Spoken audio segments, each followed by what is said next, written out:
Hello there, guys. Welcome back to Younes Talks Football. Welcome back to a brand new video. I hope all of you are doing well today. This is your preview.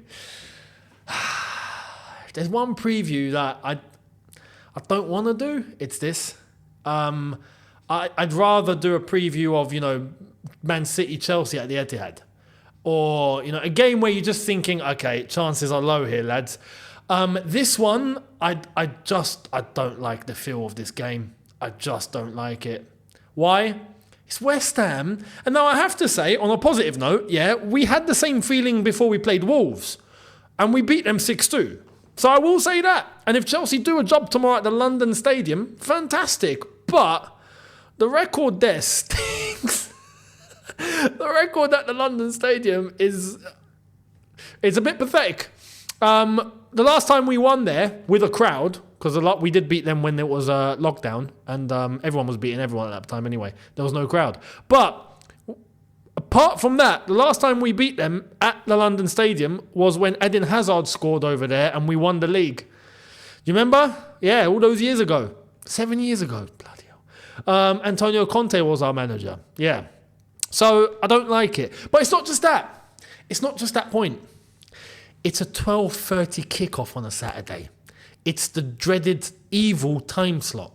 It's the time slot of upsets. If you know, you know. It just is. Now, some people will say, yeah, but the upset would be Chelsea winning the game. Yeah, maybe. But in the grand scheme of things, I think everyone expects Chelsea to be the favourite here. And look, 12:30 on a lunchtime kickoff Saturday, it's the worst time slot, man. It's the worst time slot, and it's West Ham away at the London Stadium. I don't like it. I just don't like it. It stinks. The whole thing reeks of a 3-1 loss. It just does. It just does. We could play phenomenal, and West Ham could find 2 chances. It goes in, and then we get one back, and then they score in the 94th minute because of a lucky header that hits the post and the bar and goes in. It's one of those days. That's what I don't like the feeling. Yeah. So hopefully Chelsea can prove everyone wrong, and kill the curse. If we can kill the curse, that would be great. The 12:30 Saturday lunchtime dreaded curse, and the fact that we've not won there properly in 7 years. It would be a very monumental win if we were to win tomorrow. And it's West Ham. Can we just say it's West Ham? Chelsea, West Ham. It's, there's Tottenham, there's Arsenal, there's the big boys and all of that. There's West Ham. Yeah, they're the next level down just because it's West Ham, Chelsea. We don't like each other. Yeah, you ask West Ham, do you like Chelsea? Absolutely not. They despise us.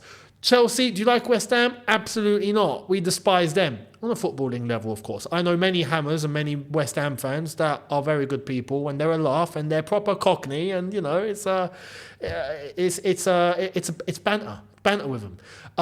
The proper full-on Danny Dyer type. I enjoy them lot. They're a laugh. I know a few, like I said, but.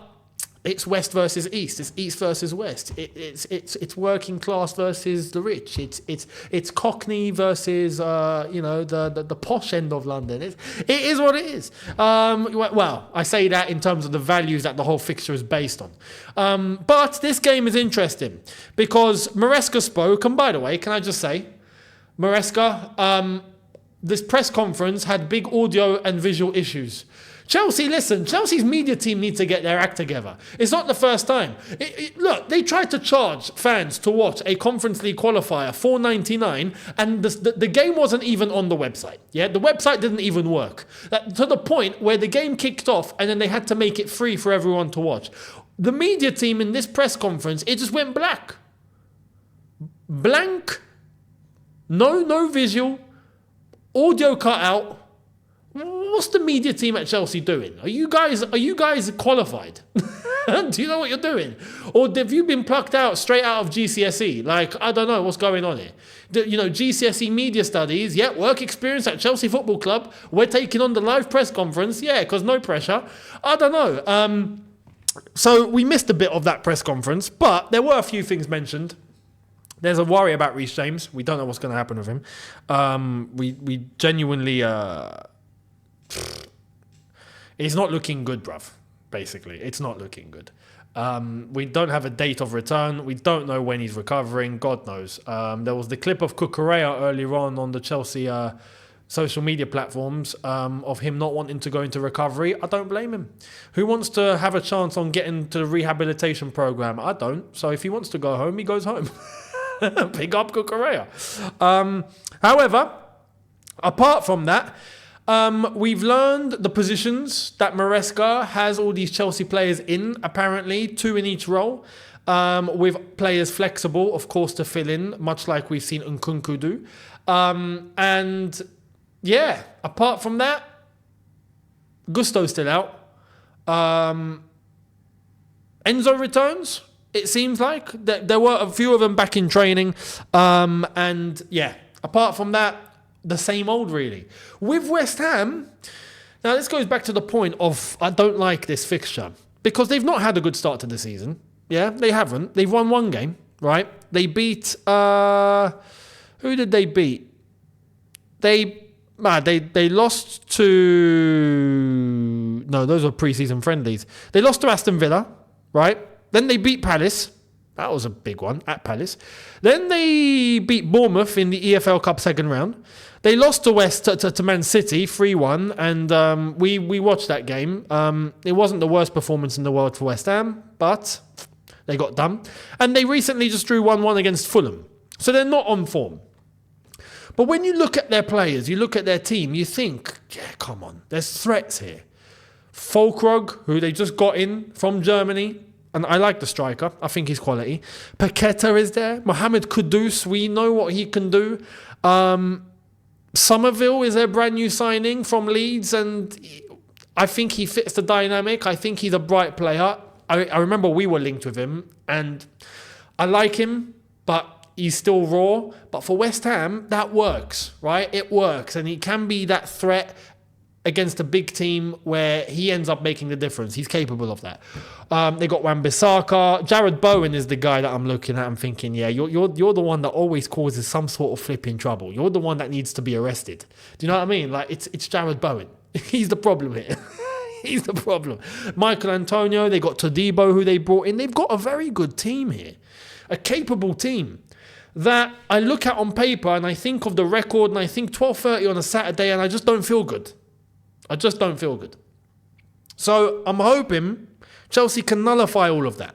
Fingers crossed, can we nullify all of that? Let's hope. Now, we'll get into the starting 11 in terms of what I think needs to happen. Let's get right into it.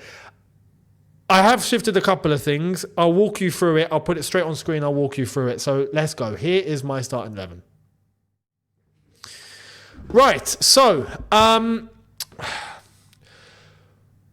a couple of adjustments perhaps needs to be made in the defence because it's still very if, buts and maybes. We don't quite know what's going to happen here. I would not play Disasi at right back. Please don't. Please don't. Yeah, I'd rather Cucurella goes there.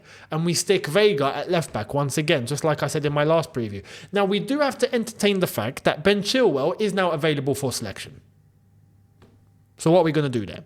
Well, if someone's got to invert, yeah, it's not going to be Chilwell. So we ain't got a right back. So this is why I would stick Cucurella to play right back only, don't invert.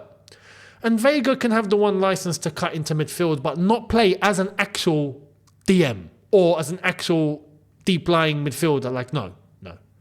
I'd play him at left back and he comes inside. The same centre-back pairing for Fofana Colwill with Sanchez in goal. But I got to say, look, as much as people are going to praise that centre-back pairing and say it's the best, they're still liable for mistakes and they're still not perfect. They need to get their acts together. Those two have to get their acts together. More so for Fofana than Levi Colwill. Levi Colwill's not really set a foot wrong. I can't, be critical of him. But for Fofana, get your act together. Because if it wasn't for Sanchez, maybe the Bournemouth game wouldn't have gone the way it went. So that's that. Now, Enzo returns. It seems like he's fit and ready to go. So I'm expecting him to be in the starting 11. And I expect Caicedo to be alongside him in some sort of a capacity. And this is where it gets difficult to pick because we've got an abundance of selections up top, but this is where we have to try and fit everyone in. I've gone with Madueke on that right-hand side because he did have a bad game against Bournemouth, but I still would want to persist this game with Madueke. And if it doesn't go right, then Pedro Neto is there ready to be brought on. But Palmer has to play central and no one else. And the other two players picks itself. No worries there whatsoever. It's clear. These two have to start. And if they don't, I'm sorry. I will be critical of Enzo Maresca for the first time this season. And I will, like I said at the start of the season and before, I'm not going to be calling for his head. You won't hear that from me. Because if it does get to that point, I'm going to be calling for the owner's head at that point, right? And I think we're already at that point. But you get the gist. I will be fully on it. Maresca's not going to get a sacking video from me. Not happening. But I will be critical if I notice that he has done something wrong here. And doing something wrong would be not to pick Sancho and not to pick Nkunku. I don't care if Jackson is a number 9. I don't care if some people think Mudryk should play his game. No. Sancho was phenomenal when he came on. Let him keep it going. And Nkunku knows where to put the ball in the net. He goes up top. End of story.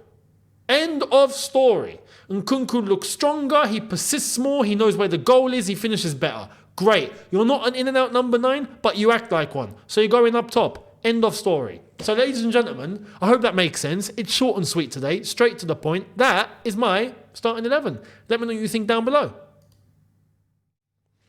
As I tell you guys to hit a subscribe button, notification bell on, and I give you my prediction. I hate this bit. Okay, look, you know me, I'm honest with you guys. This game screams 3-1 loss.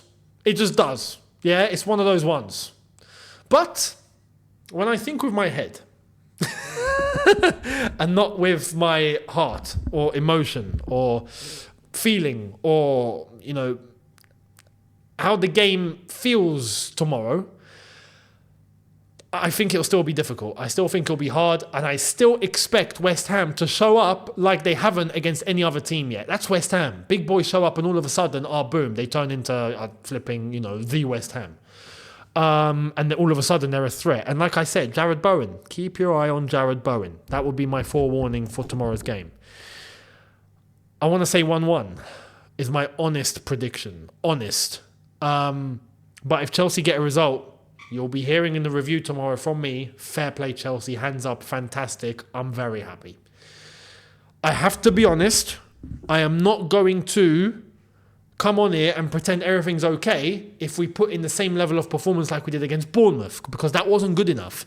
Had it not been for Sanchez and then Sancho and Nkunku, that game would have gone completely differently. And if Bournemouth didn't die after 70 minutes, that game would have gone differently too. And everyone knows it. We can't get away with that every single game. We need to up our levels. So let's hope we up our levels tomorrow.